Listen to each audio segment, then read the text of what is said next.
Hello there. There's no playing in this. I just wanted to share a few things with you.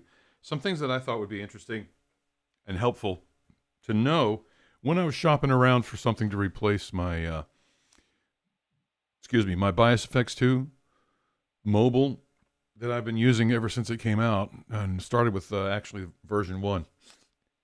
And in one of the other videos I detailed why I use it and how many different devices and hardware devices and software, well, mostly hardware devices that I've tried and returned or sold on Reverb because they just didn't satisfy what I was looking for, and how important it is for everybody to know what it is they're looking for if they want to, kind of stop wasting time or money on things that aren't really going to suit your needs.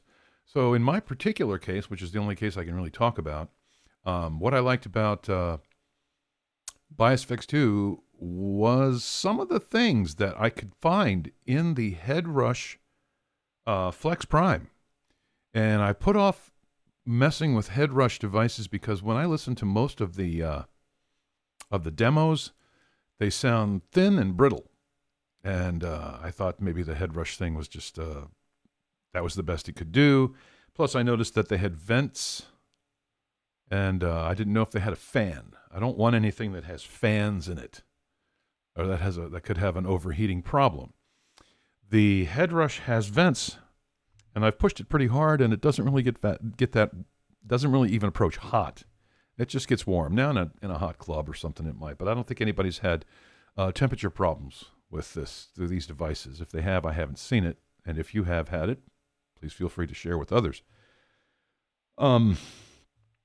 So I was, I got this and I thought, am I going to keep this thing? And my wife has watched me go through this agony. It's been a while. I haven't recorded all these things because really, there's so many people that do really good demonstrations of their devices. It's like, you don't really need me to go through another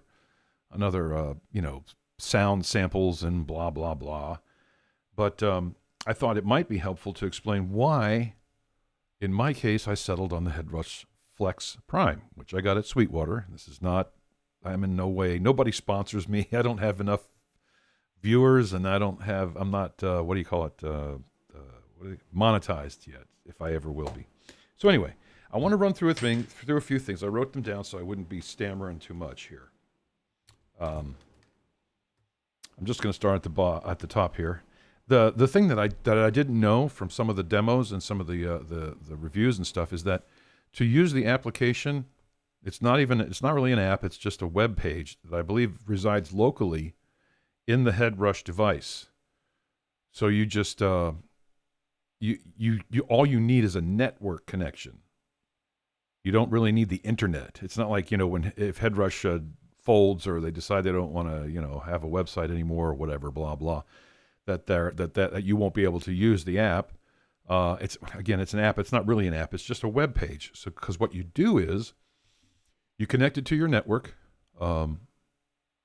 wirelessly, because there's no network cable available. So you connect it to the Wi-Fi, and then you have a choice of going directly through a DNS number that it will give you on the device as you're setting it up, or you can use a standard URL in understandable words. I don't remember what it is right now, but it's very easy. And you can just connect that way. And it gives you, let me see, can you see this? Okay, yeah. So you see on the iPad up here, sort of, kind of, right? This is the web app, I guess you could call it. I guess that's what they're going to call it, a web app. And on the left is all your patches. Now, you've probably seen all this, so I guess I don't really need to go into that. But anyway, the thing that I didn't know was that it doesn't require an internet connection. It doesn't require an outside internet connection, only a network connection. And it, I guess, pretty much has to be wireless. Let's see. And it also connects to Dropbox. Did you know that? Connects to Dropbox. And I hate Dropbox, but it's the one, Is it Google, or is it Dropbox, or is it Microsoft? What are you going to do, right? But it connects, and it connects quickly and easily. to Dropbox. It's a little hard, or it was a little confusing to try to change the Dropbox account, but somehow I managed to do it. I couldn't tell you exactly how. So you can have music files on there that you can play through the Practice app, which is on the Headrush device as well. So that's another thing, because part of the cool thing with my BiasFX was that it had a background looper. Well, it had a looper and a background recording, which is another story. But okay, I'll break that out to a different thing. But anyway, it'll download music files from your Dropbox account locally and allow you to slow them down, speed them up, change the key without changing the speed. That's standard stuff. You've probably already heard about that. So you can do that, and that connects with the Dropbox. So you can put anything. I mean, Dropbox gives you, 3 gigs or something? So there's that. And of course, on the Headrush website, you get access to all the presets, the rigs, the Revolver stuff that that others have uploaded, and you can share. And of course, you can start. You have your own account, which is kind of like what PositiveGrid had too. You can upload your files to that and access those wherever you can get a web connection. And that's great. That was another thing that was a tick in the box, because I had bought the More device, but it just didn't have the flexibility of the signal path and the quality of the effects and the variety of the effects. So I just couldn't live with that. But it did have amp profiles, which I really wanted, and they sound good. To me, More has some of the best high gain sounds. That's just my opinion. Or they're easy to get. Let's put it that way. So this one has rigs. You can share and create rigs, and also it does come with Revolver, the application, and it's the full version, but you have to go through the registration, and it does involve Revolver does involve having your hardware device connected. I think that's how it's registered, how it's verified that you've made a purchase. It's a little, but once it's done, it's done. And I haven't used that yet. I don't have any rigs. See, I'm not that kind of guy. That's why this doesn't. What I do like is the ability to get the rigs that you guys put together, because I know a lot of you are really good at that shit, and you got some great stuff, and it's nice to be able to share. So this has that. So the Headrush has that.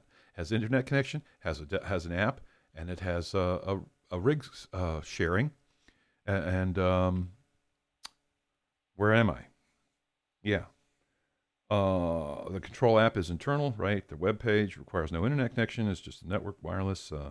It has 5 gigs of local storage. Did you know that? I didn't know that, because when I got it, I thought, well, when I edited a rig, as they call it, I wanted to save it, and I'm like, well, where are the empty slots? There are no empty slots.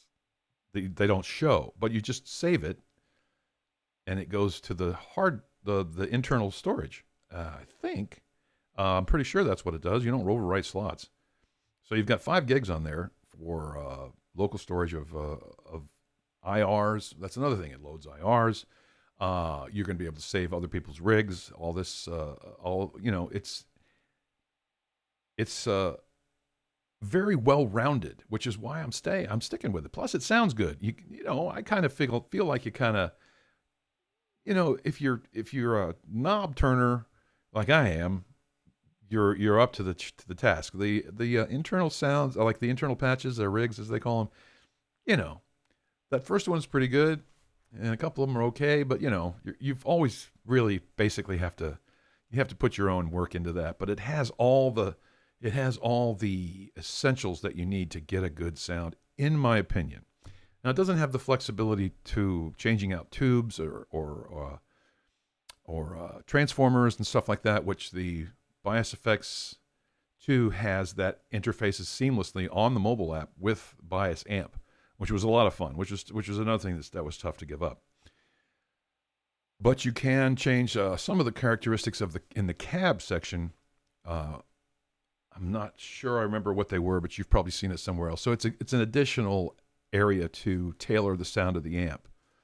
Let's see what else we got here. It has 5 gigs internal storage for rigs, profiles, and song files.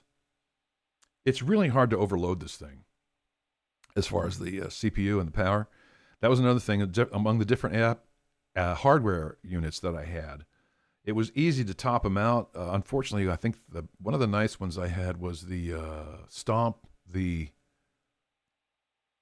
Was that Stomp 2? Who was the manufacturer? Can't remember the manufacturer. I had the Stomp 2. That was a nice device. That had a lot of flexibility as far as signal paths through and out, but it didn't have a whole bunch of flexibility internally. It did have some. It was pretty nice, but you could overload it, and you didn't have as many places to put things. The interface was not quite as cool or easy. It was nice though. It's a nice device, but it wasn't. It's not enough to win me over from BiasFX, which is, I guess some of you are laughing because BiasFX is like a game to you guys. You don't even see it as a real thing. But I've lived with that for a while. Nobody could ever tell what my sounds came from. But if I told them it was BiasFX, they'd be like, oh, you BiasFX. So that's just for dentists or something, right? I don't know what that means. But anyway, it's very hard to overload. It has a powerful CPU. It runs cool, fairly cool. There's no fan. It doesn't need a fan. It doesn't make noise. You can repeatedly load the same effect over and over until you overload it or run out of slots, which was another thing, because I like to have a couple different.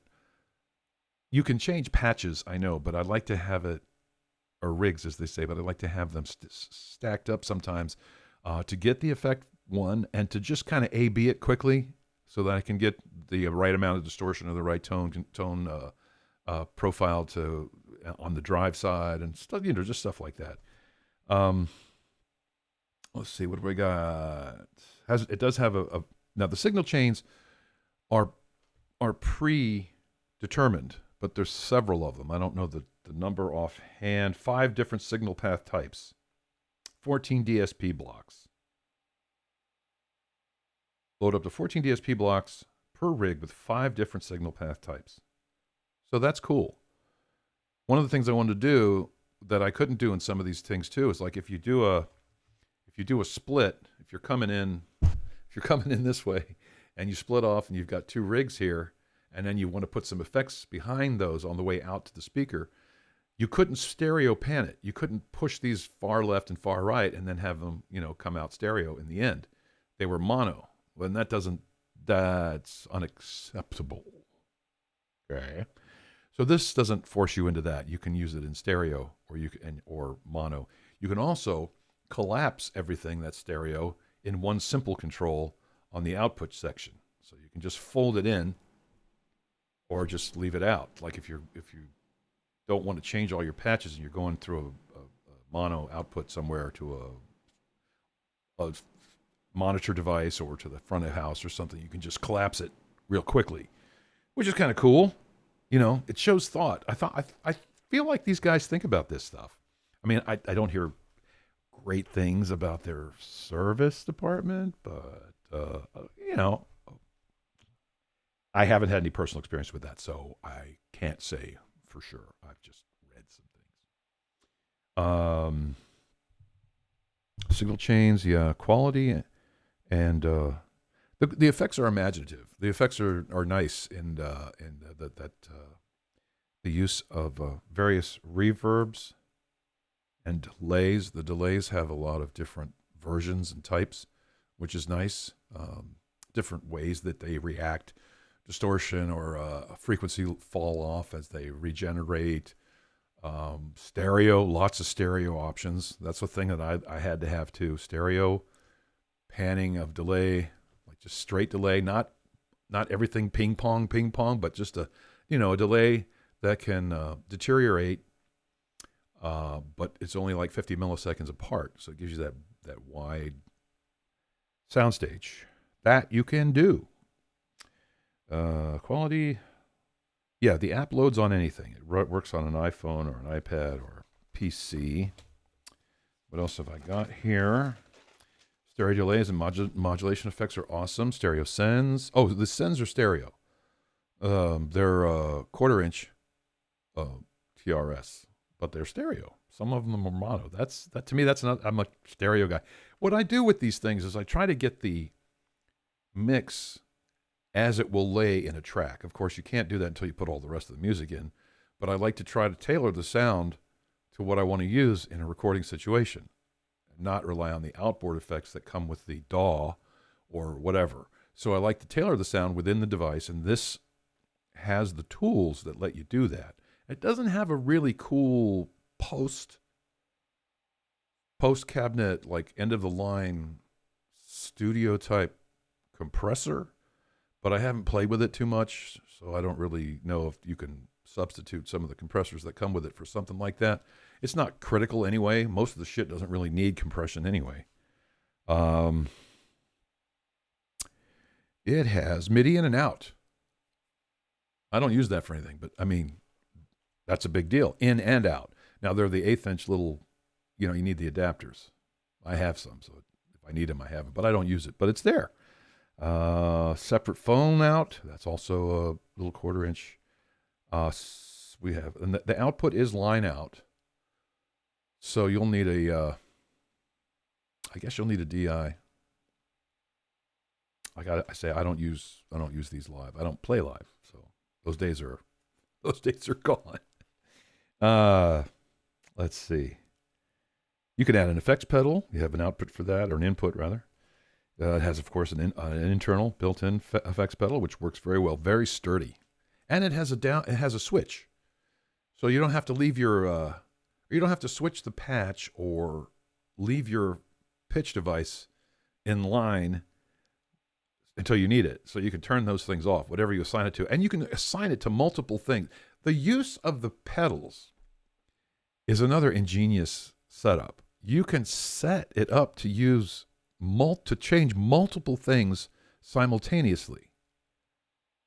And on top of that, you can save the block effect settings as a setting. This was something I always wished that PositiveGrid would have done with BiasFX2. Very helpful. Once you get your delays or your chorus or your drive unit or whatever, you get the settings the way you want it. You can save it as a preset. Now that's pretty cool because I don't really know too many things that do that. Now I have never used AmpApps. I'm not up in that echelon where I'm going to spend $2,000 on a device. Maybe someday, or maybe someday, if enough of you watch, I can get a sponsor to loan it to me so I can find out about it, or better yet, they'll let me have it. Ooh, but I don't really care. Kind of, yes, I do. Anyway, let's see. Additional effects pedal, internal effects pedal. It comes with the multifunction switches. And those are really flexible too. You can assign it all, and all this stuff you can do through the screen. You don't really need the app to do this. It has hands-free operation, which seems so logical when you think about it. I don't know if the other devices have that. So in your button setup, you can set it up in such a way that you can use the foot pedal to control whatever you assign it to. If you want to boost mid-range, or you want to change an EQ frequency or whatever, or you want to change the delay time or the chorus depth, or simultaneously change the chorus depth and the delay time and the delay amount and the chorus amount. You can do that stuff. I haven't done it yet, and I hope I'm not misinforming you, but as I understand it, that's what you can do. The pedals are the thing I'm still sort of working on, patches and things like that. I really wanted to make sure I wanted to keep this thing with the way it sounds, first of all, and some of the other initial things that I already talked about. What else? Foot pedal changes values. Savable effect settings for each block. And it has a main out EQ. Some things I guess don't have that, which is kind of fucked up. I have a suggestion for any developers listening. Why don't you consider a feature that you could even, if you put an internal mic. Now I have this on my mixer. I have the Roland 16-channel M16DX I've had for years. It's a great mixer. But you can use it to tune a room. And you can't, I mein, it's not Neutrik level shit, but it helps a lot because it'll do a white noise and it'll listen to itself, and then it'll tell you what the output, what your frequency response is, more or less. With devices like this, I think people are really, really beginning to understand what FR is and what it means and why it matters, because the patches that I download, even from BiasFX and from PositiveGrid and stuff, some of them are obviously created to go through someone's guitar amp, because they're not created to go through flat response or monitor speakers. They can't be. They're horrible. But unless you have the same amp and the same speaker model, frequency response, it's just not going to sound right. So what I'm getting at is, if there was a little self-contained operation where you could take the device, hold it if you have to, just put it on the stage or put it near the, test it according to what works for the designer when you create this feature. You would put it near there or within range of the speaker. It would send the impulse or whatever to the speaker, hear it, and then equalize according to that speaker or that amp that you're plugging it into. This would save a lot of fucking around trying to,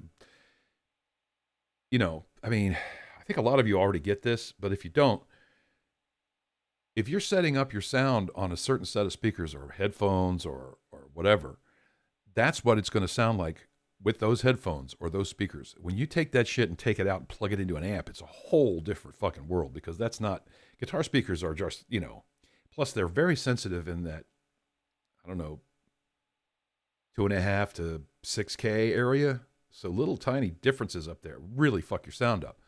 So if you made a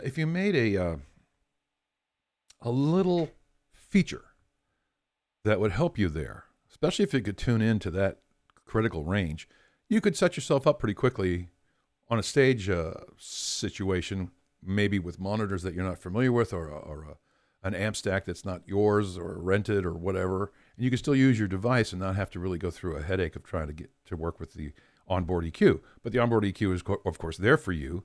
But that would be a nice step. I would really like, and I know that's probably easy as hell. This thing is, 15 years old, and it's got it in there, this old mixer. And, so there's that. But I think that's about it. There's more that this thing can do. Let me look at their Headrush here. I can actually change my, or can I? Yeah. Multi-port DSP, gapless preset switching. You've probably heard all this from other people. Factory. It's got chop tone stuff. They sound great. Amps from Revolver. Headrush Cloud. I think that's what I meant to tell you, where you can get clone and rig presets. Compatible with all presets, set lists, and clones created on Headrush Prime Core. Import virtually unlimited clones and custom third-party cabinet impulses from files. It is virtually unlimited, because you have got 5 gigs, more or less, on the device, and they don't take up that much room, really. Hands-free edit mode for quick on-the-fly live editing using expression pedal. Very cool. Wi-Fi remote editing. Yep. Best-in-class looper. It's got a nice looper, and it's got MIDI sync. Practice tool. The practice tool is pretty cool. That's another thing that was easy on the iPad. Oh, I wanted to show you something about that. I'll try to remember that before we go. Practice tool includes a Revolver amp cloner desktop software, 3 fully assignable foot switches, customizable color LEDs. I haven't even played around with that yet. Built-in expression pedal with toe, switch, and adjustable tension. Adjustable tension. Oh, nice. Stereo effects loop for integrating external effects, or 4-cable method with traditional amps, Bluetooth audio connectivity. I have used that. It works flawlessly. 1/8 inch aux input and headphone. Yeah, we covered that. 1/8 inch MIDI input output. Adapter sold separately. Record and reamp via the built-in USB interface. Oh, the interface. Interface works great with my iPad, by the way, in case you're wondering. Some stuff I've bought doesn't work with the iPad. They say that it's class compliant, blah, blah, blah. You get it. It doesn't work. The bitch goes back, okay? So I can verify that. I haven't used it with my PC. I haven't downloaded. You'll need their driver, and they probably have a driver software. Record RAM USB 24-bit 96K as its top level of of digitization, compact, lightweight, road-ready chassis, 3.46 pounds. Yeah, this is what the cloud looks like. And there's your unit. It's built like a tank. It's beautiful. I'm really happy with this thing, and that my wife is like, she can't believe it. She figured this thing was going back or getting sold on Reverb. But I think I'm gonna let it live. I need something that's reliable, and so far this is very sturdy. So that's another thing that's a problem with the BiasFX2 for iPads. It's quirky. The operation of using the effects on the fixed line is not consistent. You have to reload certain things. There are other bugs and problems and things that if you change the sample rate, some of the effects don't work. There's just different things. You can't really muck around with that if you're ever going to get serious about these things. So anyway, where are we? I think it gets a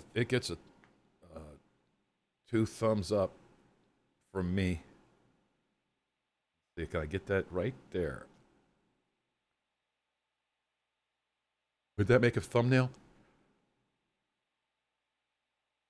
You won't believe what the Headrush will do. Let's see. I guess that's about it. So I hope that helped you, because I would have liked to have known a few of those things. The catalog, I downloaded the manual. It's not that great. People just don't, I guess there's an expense involved in manuals, and so they don't like to put too much money into that, unfortunately. So that's for us to figure out. Well, I want to tell you, here's something I do with my stuff at this point. I don't know if I'm going to keep doing this or not, but we'll see. Why can't I change my camera? There we go. So right now I have this USB into my iPad, and it works great. So I can play music and stuff and do whatever, via that. I have to plug into the output of the iPad to get the audio out. But what I use is this thing here. This is the background recording that occurs in the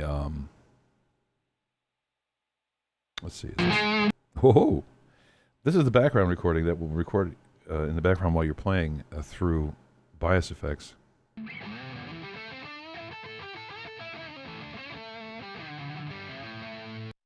And what you can do is save little parts. You can determine what parts you want to save and then send them to the cloud, like on the Apple iCloud, and use those to build songs and stuff later. And this is really helpful for me. This you can't really do that with. I guess you could maybe try to use a loop. The looper will do, I think, 5 minutes uninterrupted. I'm not sure about that. But anyway, so this is just a thing. It may not be something you want to do. I don't have to use this. There could be any app. Like you can use any app in this thing with this as the source for the digital input. So that's just a little thing I threw in there. Let's see. Will this reconnect because this went to sleep? Yeah. It connects quickly, it connects easily, generally works all the time. I've done some crazy stuff that kind of stymied it a little bit, but it's really hard to muck it up. And so that's the end of this, and I'll just keep talking unless I shut my face. So, I hope you found something useful out of that. Please like and subscribe. And I thank you all for your time and your subscriptions and your views and stuff. I know I don't produce that much material, but I thank you. And I'll see you next time.